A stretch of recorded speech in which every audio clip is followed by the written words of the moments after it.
What's up guys, Sio here with a pretty overdue update for the NES. Very long story short, real life kind of got in the way in multiple ways, so both the quality of my league matches in my opinion, as well as the postcoms got delayed for a super long time. It didn't help also that Pokemon Showdown broke its old replays for a while, so I wasn't even able to view these games until pretty recently. But I'm back now. I'm still active in the NES even though I haven't been posting videos and stuff, so I'm going to try to catch up on those now. I do have 4 battles to get through, so I'm going to kind of try to stick to my notes so I don't go all over the place.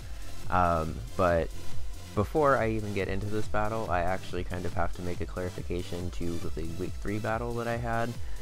If you went and watched my video, you'll see that I basically got to use Sap Sipper, Whirlpool, Parasong, Azumarill to trap a couple of things, and I was pretty excited about it. Unfortunately, as of the time of that video being posted, that set wasn't actually legal because Gold and Silver hadn't been released to the Virtual Console yet, so there was actually no way to get Sap Sipper or Whirlpool because Whirlpool is of course an HM move for some reason, and Pokemon just can't make HM moves that accessible or whatever. So long story short, the set was illegal, so I actually had to forfeit that game as well as any kills that I got that game, which is kind of a bummer because Jirachi got 3 kills. I don't even necessarily mind that I had to forfeit, even though I feel like it was a pretty solid game. I'm a little annoyed that the set was legal a week or 2 after. It wouldn't have really mattered for the rest of the season anyway, because we go by what's legal as of the beginning of the season. But it's a little bit annoying that Pokemon decided to literally release it a week after. So I ended up having to forfeit to Nito, so I already went into this game knowing that this game was kind of a must-win for me to be able to stay on track and in the upper half of the league. It's been super competitive this year, so I got to be really careful. So heading into this battle, I was actually really excited to use Tangela this week because I hadn't really used it yet this season, and it 100% walls Mudsdale. There is absolutely nothing that a Mudsdale can do to hurt Tangela at all. And by walls, I mean it does I think 15 or 20% or something with an Earthquake. Close combat doesn't do anything. It's pretty awesome, to be honest. I was pretty excited to see that he brought Mudsdale after I brought Tangela. It's just an Eviolite holder with Leech Seed, Protect, Giga Drain, and Ancient Power. I'm gonna go ahead and warn you guys now that the coverage for the Pokemon of this week is a little off. I ended up going into the battle with Snap pretty late into the week, and after I had kind of built my team and kind of forgotten a lot of what I had done. I didn't notice until turn 5 or so that this is actually the first build of the team that I had for him. So there's some coverage that's actually better on accident, and there's some coverage that's really worse and dumb that I pretty much changed after my first practice match or whatever.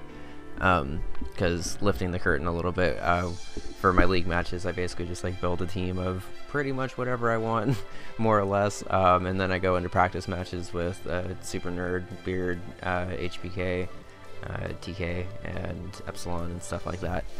So we go into practice matches, and then once I'm actually kind of getting my ass kicked in practice matches, I tweak my coverage or Pokemon to kind of match it accordingly. But since this is my first draft, more or less, there's some stuff that works a little bit better in this game and some stuff that does not work at all. I'll elaborate on that a little bit, but if you're just wondering why Tangela has Ancient Power at all, that's kind of why. So next up is a Donphan with Rapid Spin, Rock Slide, Earthquake, and Ice Shard. Pretty standard, but I wanted Assault Vest to be able to handle Volcarona at all. I was pretty convinced he was going to bring Volcarona, and I was pretty convinced that he was going to have Giga Drain on Volcarona, specifically for Donphan. But with Assault Vest, I can even live a +1 Giga Drain pretty easily, and then just blow it back with a Rock Slide. So I have a couple of different ways to handle Volcarona, actually, because I was pretty terrified of it. Next up is Scarf Jirachi. This is another weird coverage set of Drain Punch, Zen Headbutt, Ancient Power, and Hidden Power Ground. This is kind of what I do with Jirachi, is I'll just throw in whatever direction I want to go, and then whatever direction I feel works better for the team in front of me, I'll go with it. I normally don't have early stage Jirachi in a battle, but I didn't notice until I brought it into the game, and I didn't really want to like have him restart after a couple of turns if I brought a completely different team, because that was just weird. So after I noticed, I kind of just went with it, but it was kind of annoying to have like really weird coverage, I guess. So next up is Scarf Pelipper with Hurricane, U-Turn, Brine, and Hidden Power Grass. I was actually pretty okay with this set, to be honest, although I really do wish that I would have brought Ice Beam, because it would have given me something to hit Noivern with. I think that was actually a good change that I ended up making long term, but it's okay. This coverage is actually pretty decent. Brine, if you don't know, is I believe a 65 base power move, but it doubles when your opponent is under half HP. And because Scarf Pelipper is actually a pretty decent late game cleaner, if I don't feel like spamming Hurricane, or if I'm at the point where stuff's weakened, I should be able to actually clean up with Brine pretty easily, and it's pretty powerful. More importantly, it's 100% accurate, because I do not have the best luck with moves, and it does a decent amount of damage. Hidden Power Grass specifically was for stuff like Vaporeon, which did not come. I'll get into what he didn't have after I'm done with my team, I guess. Next up is Amistar. Is actually, because of first draft stuff, I actually tried to make this a bluff Amistar. Obviously, when you see an Amistar next to a Pelipper, most of the time you assume it's a Swift Swim Amistar, because that's way better than the alternative, which is what I did. But I brought a Focus Sash Weak Armor set, basically meant to take a hit from something and then get the speed boost, as well as possibly get up Stealth Rocks and hit stuff with Ice Beam, Earth Power, and Scald. That coverage ends up working pretty well to pretty much hit everything on his team, honestly. And then finally we have Meloetta with Psychium Z, Skill Swap, Psyshock, Hidden Power Ground, and Hyper Voice. Skill Swap is actually the target for this Psychium Z, which is kind of weird, I guess. But basically what it does is it ends up giving you a +1 speed boost and then swapping your ability with something else on the team, which is kind of interesting, I guess, because normally you kind of want Serene Grace on Meloetta, but he has a lot of stuff that I actually wouldn't mind having an ability for, such as like Stamina, such as Levitate. He also has Pokemon like Roserade, Mismagius, Mega Lopunny, Bisharp, and Vaporeon on his team. So basically any of those abilities would have also worked. And then it basically just gives me a +1 speed and allows me to basically hit stuff as I need to, pretty much. So I promise the other previews for the battles will go a little bit faster, but I kind of had like 3 weeks worth of stuff to update. So I will be right back. Alright, sorry about that. Girlfriend came home, so I wanted to hang out with her for a bit. So the team that I brought is a little bit weak to Noivern, and it was something that I wasn't really expecting him to bring as much this game, to be honest. I was definitely expecting Tapu Koko, obviously Volcarona. I was really hoping for Mudsdale, and Mesprit and Skuntank were a little up in the air. Given that Skuntank is only Defogger, I did kind of expect it to come, even though it's like a tier 5, I think. But Mesprit was kind of up in the air, because I kind of thought Mega Lopunny was going to come.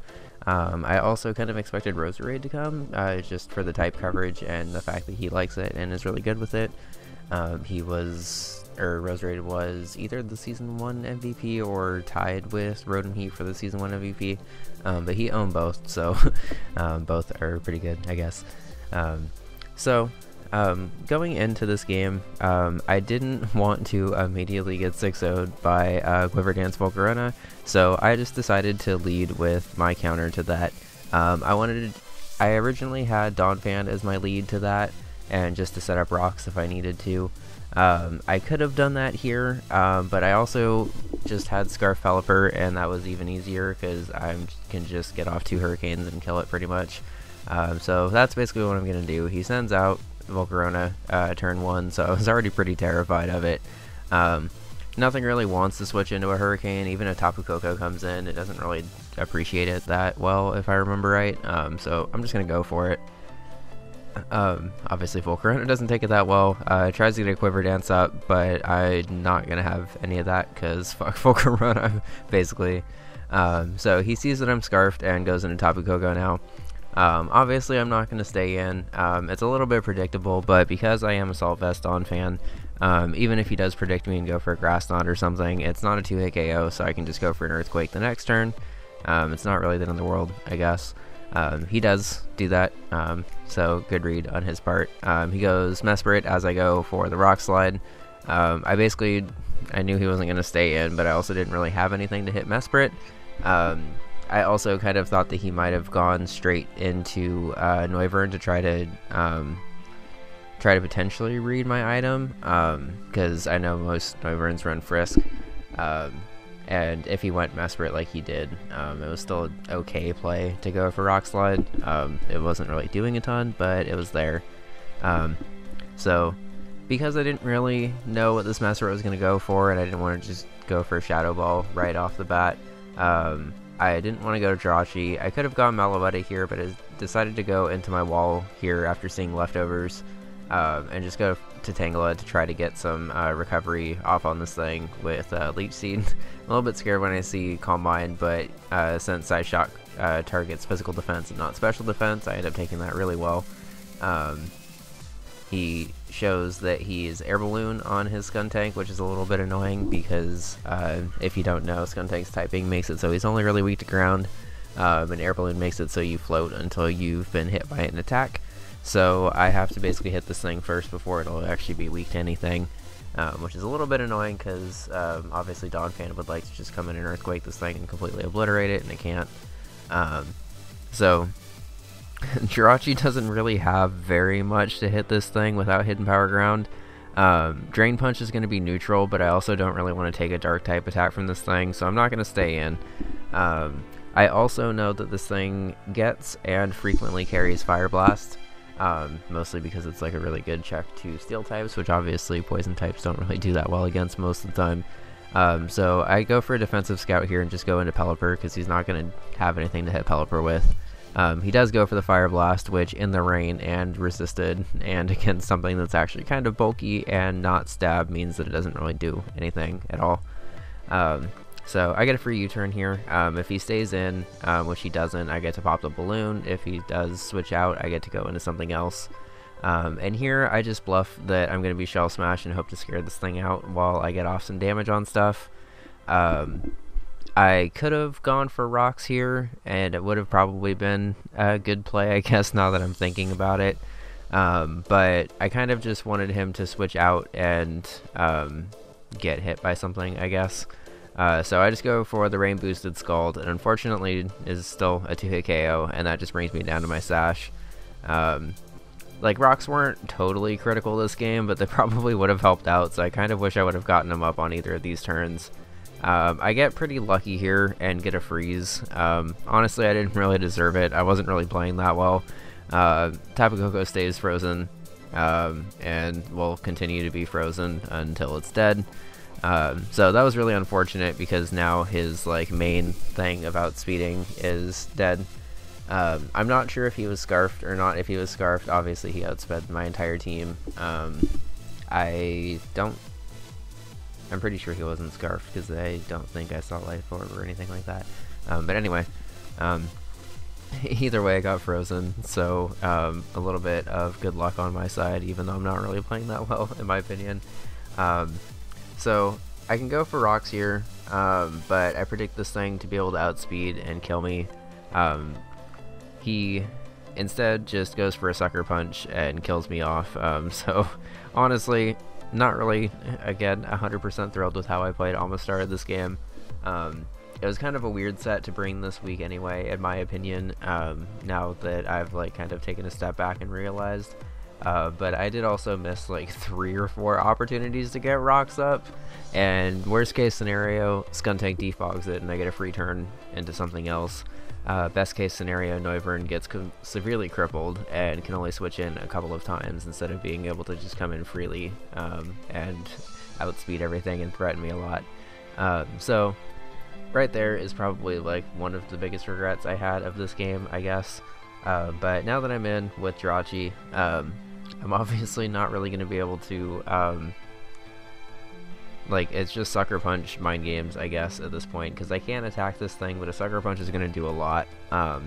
I really want to get the air balloon off this thing so I could just go into Dawn Fan against this thing like every time and then be fine. But because the air balloon's on, the only way I can actually do anything with Dawn Fan is if I hit it with a rock slide, which I guess isn't really the end of the world.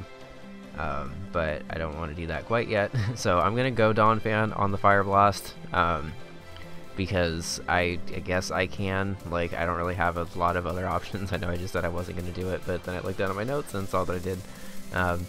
So the reason I go Dawn Fan over Pelipper here, by the way, is because Scarf Pelipper actually does quite a lot to the rest of his team.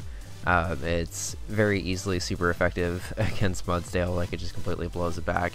Hurricane does a lot to Azelf. I believe it's a 2-hit KO on Skuntank as well. And even though I don't actually have ice coverage on it, unfortunately, it still will do a decent amount to non-Scarf Noivern, I guess. So I'm just going to go in to Elefun here and just go for the Rock Slide like I was talking about, because now it threatens Earthquake, which is obviously super effective, which is obviously going to kill this thing. It's predictable, but I'm just going to go for it here just to make sure it actually gets scared out and it knows that, or that Snap knows that I'm willing to go for it. He goes for rocks here as I go for a Rock Slide. I believe at that point I was predicting a double into Noivern, but I'm not really 100% sure why I was, if I'm being perfectly honest. And I believe Skuntank's a big enough of a threat that Dawn Fan's somewhat important in this game, so I'm kind of confused by how I played it. I'm like a month distant from this game, so I don't even really feel like I don't know, like, I know these plays are mine, but I feel like it's so far gone in the past that I just don't even really care about criticizing myself, I guess. So he eventually does finally go Noivern and Frisk my Choice Scarf. If he's like max speed timid, he still outspeeds me here, but if he's like a max speed modest set or something like that, I'm pretty sure I still outspeed with a Scarf. So I want to keep Pelipper alive, because obviously it's just getting it's pretty much doing everything this game at this point, to be honest. So I'm gonna go ahead and switch out here into Meloetta. As he shows the Z move, it ends up doing a ton of damage because I didn't just go Jirachi. I probably should have gone Jirachi because it was kind of a bunk set, and Meloetta at least still had a little bit of utility at this game. Basically, being able to take the Z move shows that Noivern is not Scarfed, which means that Pelipper can potentially outspeed and clean up here. So I'm just going to go ahead and go into Pelipper here because I calced it, and I should be able to live a Sucker Punch and basically just clean up with Hurricane at this point.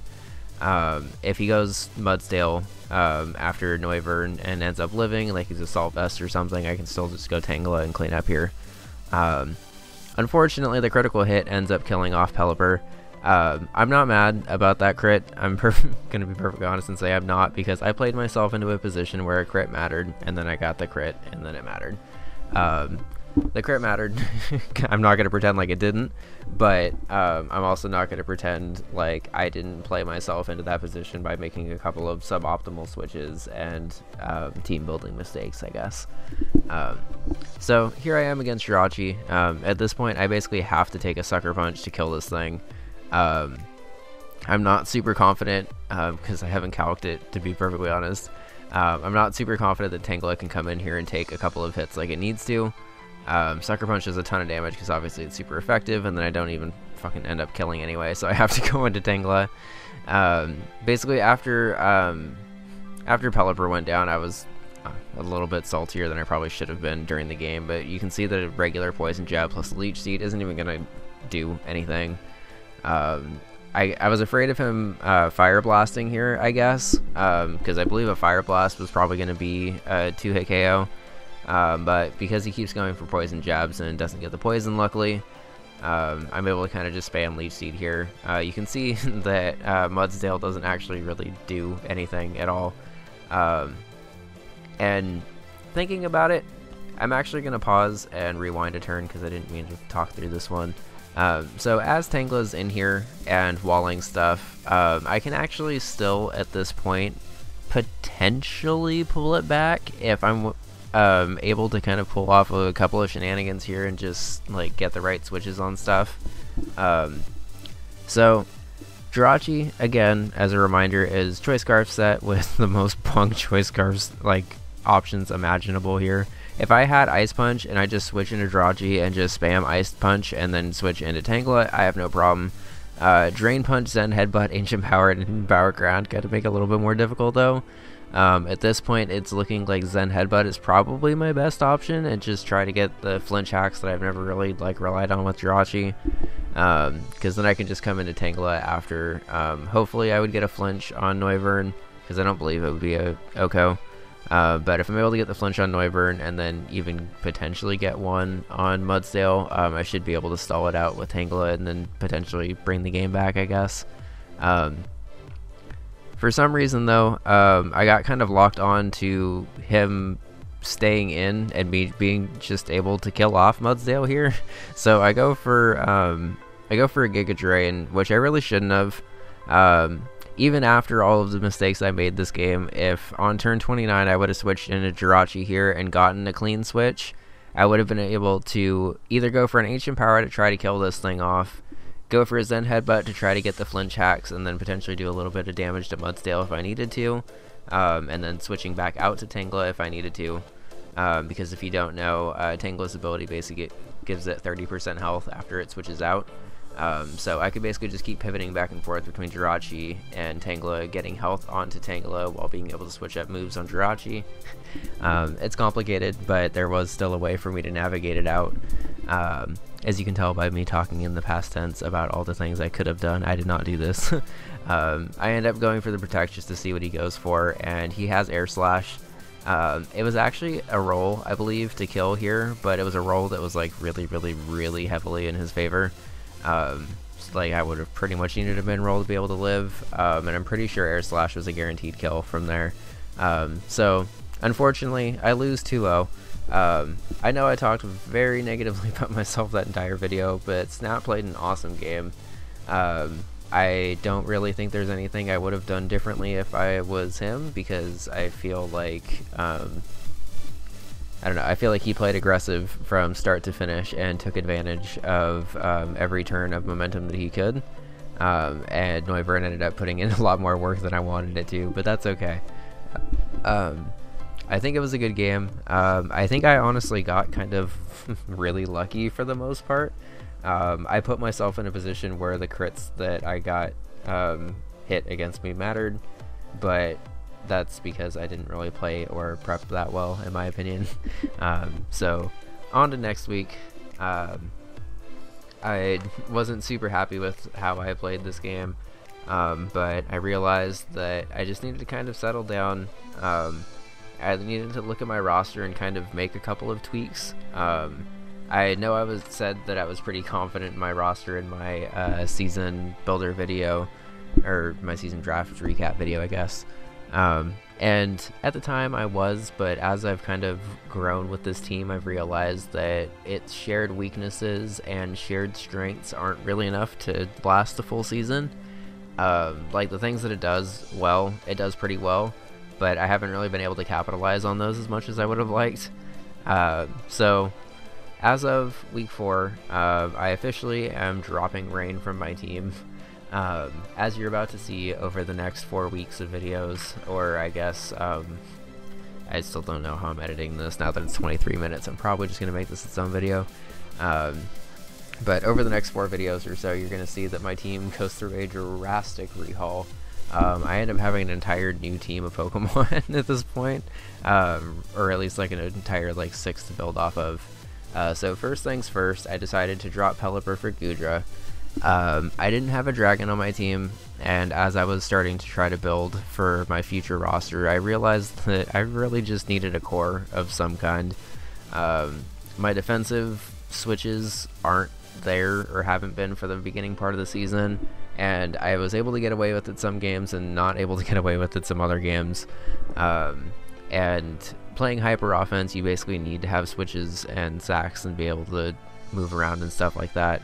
And I had been eyeing, I had actually been eyeing another dragon before this, but I realized that with the tier 2 I was able to pick up Goodra. But Goodra has a very diverse move pool, both physically and specially, which is kind of cool. and it actually has the stats to be able to take advantage of both, because it actually is a dragon, and dragons always have really, really good stats. Base 150 special defense is kind of insane. Like, even uninvested, like, you'll still pretty much be able to take hits better than a lot of even like bulky offense mons would really be able to. You have all the moves that a regular dragon would have, which is kind of cool. You have elemental punches, which is cool. You have various ways of setting up, which is also cool, I guess. I don't want to really spoil too much about Gudra specifically, but I'm pretty excited to have it on the team. Super Nerd used it really well in Season 1. I don't really remember if anyone had it in Season 2.